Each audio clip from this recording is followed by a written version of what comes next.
बंधूंनो, धूर्त आणि कपटी माणूस हा कधी आपला नसतोच आणि आपला होतच नाही.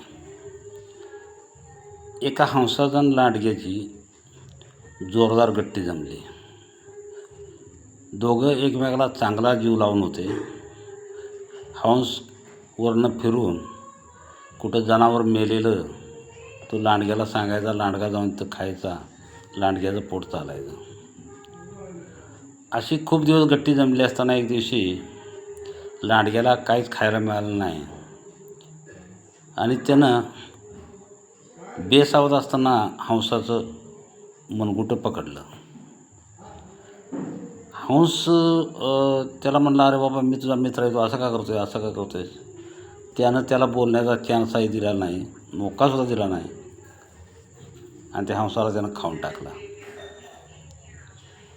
म्हणजे कपटी माणूस जो असतो तो आपल्या व्यवहारापुरता, आपल्या गरजेपुरता तो जवळ येतो.